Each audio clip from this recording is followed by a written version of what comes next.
Hello, gente, tudo bom? Estamos aqui para mais um vídeo do 8º ano, né? Como vocês puderam ver, o conteúdo dessa semana é aposto e vocativo e eu decidi fazer esse vídeo para explicar um pouquinho melhor sobre eles dois para vocês, certo?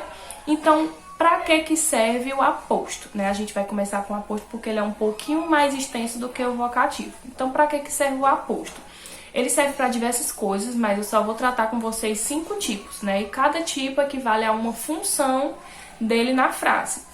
Então tem a função de explicar, a função de enumerar, de especificar, de comparar e resumir. Então cada uma dessas funções equivale a um tipo de aposto. Então começamos pelo explicativo. O aposto explicativo, o nome já vai ser muito esclarecedor sobre qual é a função. O explicativo vai explicar, certamente que sim, né, sobre algum item. Por exemplo, Daiane, professora de português, trabalha no Maria do Socorro. Então, esse entre vírgula, professora de português, eu tô dando a informação sobre a Daiane, explicando alguma coisa sobre ela, certo? Então, ele sempre vem entre vírgulas, tá? O aposto explicativo sempre vai vir entre vírgulas. Quando eu digo assim, Fortaleza, terra da luz, é muito quente. Então, esse terra da luz aí é uma característica de Fortaleza, né? Então, vem entre vírgulas e é um aposto explicativo. Depois, nós temos o aposto especificativo, que é, por exemplo, se eu for falar de Cláudia. No mundo existem diversas Cláudias, mas eu quero falar só de uma.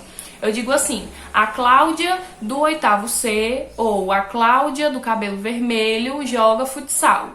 Então, eu tenho que especificar qual é a Cláudia. Então, quando eu digo a Cláudia do 8º C, esse do 8º C aí é uma especificação. Ou a Cláudia do cabelo vermelho também é uma especificação.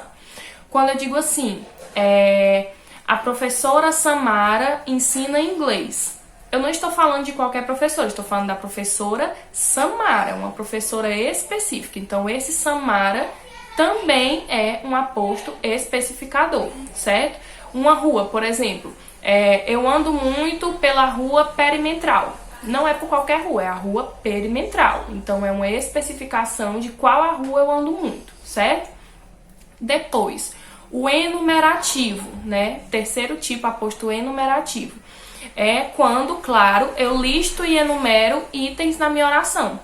Por exemplo, né, na minha frase, eu digo, eu fui ao shopping e comprei esmalte, roupa, tênis, chinela, várias coisas, né? Então, esse tênis, chinela, sapato, tananã, tudo isso eu tô enumerando coisas. Quando eu digo assim, fulano é viajado, ele já foi para vários países, Argentina, França, Alemanha, Paris, tananã. Tudo isso, né, é enumeração, certo? Tudo isso que eu tô listando, enumerando.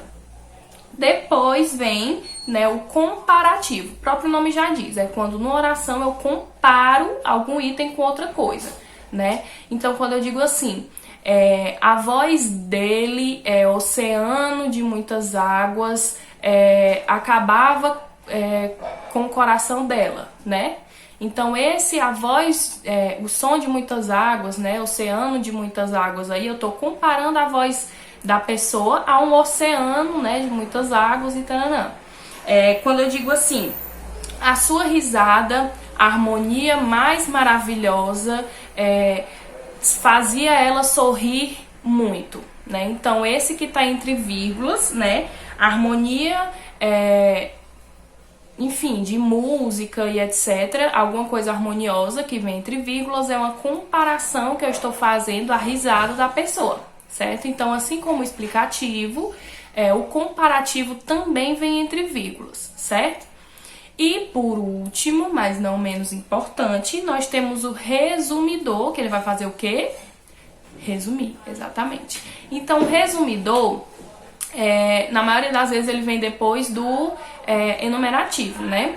Então eu digo assim, conversar em sala, não fazer atividade, dormir na hora da aula, tudo isso deixa uma professora muito triste.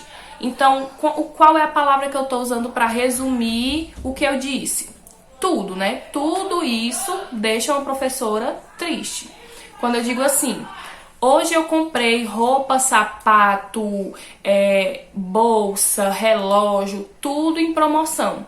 Então esse tudo aí eu tô resumindo tudo que eu disse, né? Resumindo as coisas que eu disse, então é um aposto resumidor, certo? Então esses são os 5 tipos de aposto: explicativo, especificativo, comparativo, resumidor e enumerador, certo? Espero que tenha ficado claro. Então agora a gente vai pro vocativo. Vocativo é a coisa mais fácil do mundo. Como o próprio nome diz, vocativo vem de evocar, que é chamar. Então tudo que eu uso, né, pra fazer referência à pessoa que eu estou falando é um vocativo. Quando você vai, por exemplo, ao banheiro pra tomar banho e esquece a toalha, você diz: mãe, traz a toalha pra mim. Então com quem que você tá falando? Quem você tá chamando? Sua mãe. Então, mãe, traz a toalha pra mim. E depois o vocativo precisa ter vírgula, certo? Então, por exemplo, num grupo, né? Você tem um grupo no WhatsApp, aí você vai dizer: bom dia, pessoal. Então você coloca bom dia, vírgula, pessoal, porque pessoal é o vocativo, é com quem você tá falando. Então precisa de vírgula, certo? Se o vocativo vier no final, tem que ser vírgula antes. Se o vocativo vier no começo da frase, vírgula depois. E acontece também de o vocativo vir no meio da frase. Por exemplo, quando eu digo assim: isso, amados, é muito importante de se aprender. Então, esse amados aí é o meu vocativo. Então, eu coloco ele, como ele tá no meio da frase, eu coloco ele entre vírgulas. Entendido? Tranquilo? Tudo show, maravilhoso? Então, é isso, gente. Espero que vocês tenham entendido. Mais ou menos, mais ou menos, mais ou menos. E até a próxima videoaula. Cheiro! Smoke weed every